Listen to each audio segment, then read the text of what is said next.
వెంకటేశ్వర స్వామి కుబేరుడి దగ్గర ఎంత అప్పు తీసుకున్నాడో తెలుసా? ఆదివరాహ క్షేత్రంలో అశ్వత్థ వృక్షం కింద పరమశివుడు వెంకటేశ్వర స్వామితో, మన దగ్గర డబ్బు లేకపోయినా పర్వాలేదు, నాకు డబ్బు ఉన్న స్నేహితుడు ఉన్నాడు, ఆయన్ని పిలిచి నీకు అప్పు ఇవ్వమని చెప్తాను అని పరమశివుడు వెంకటేశ్వరునితో అంటాడు. అప్పుడు పరమశివుడు కుబేరుడిని పిలిచి వెంకటేశ్వరునికి అప్పు ఇవ్వమని చెప్తాడు. దానికి కుబేరుడు, నీకు అప్పు ఇవ్వడానికి నాకు ఏమీ ఇబ్బంది లేదు, కానీ ఇది కలియుగం కాబట్టి వడ్డీ పుచ్చుకుంటామని చెప్తాడు. దానికి వెంకటేశ్వర స్వామి, యుగ ధర్మాన్ని ఎవరైనా పాటించాల్సిందే, నేను అసలుతో పాటు వడ్డీ కూడా ఇస్తానని ఒప్పుకుంటాడు. దానికి అప్పు ఎంత కావాలి అని అడుగుతాడు. రుణగ్రహీత శ్రీనివాస, రుణదాత ధనేశ్వర అని ఒక ప్రామసరి నోటు రాస్తారు. హేవీలామనామ సంవత్సరే చైత్రశుద్ధ దశమి అశ్వత్థ వృక్షం కింద నిలబడి 14 లక్షల రామచంద్రమూర్తి ముద్రలు కలిగిన బంగారు కాసులను ప్రతి 100 కాసులకు ఒక కాసు వడ్డీ ఇచ్చేటట్లు, యుగాంతం నాడు అసలు ఇచ్చేటట్లు అగ్రిమెంట్ రాసి డబ్బు ఇవ్వమని అడుగుతాడు. అప్పుడు కుబేరుడు నోటు రాసినందుకు సంతోషించిన, యుగధర్మానుసారంగా సాక్షి ఉంటేనే డబ్బు ఇస్తానని బ్రహ్మ వైపు చూస్తూ అంటాడు. అప్పుడు బ్రహ్మ, నేను సాక్షి సంతకం చేస్తాను అని అంటాడు. దానికి మళ్లీ కుబేరుడు, ఒంటరి సాక్ష్యం ఒకే కొడుకు ఉన్నా లేకపోయినా ఒకటే అని అంటాడు. మీరు ఏమీ అనుకోకపోతే ఇంకో సాక్షి సంతకం కావాలని కుబేరుడు అంటాడు. అందుకు రెండో సాక్షిగా పరమశివుడు సంతకం పెడతాడు. అప్పుడు కుబేరుడు, ముగ్గురు సంతకం పెట్టి ఉంటే ఎంతో బాగుండు అని అంటాడు.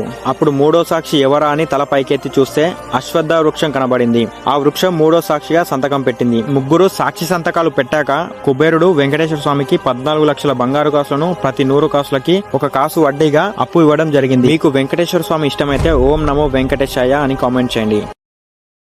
Download ShareChat.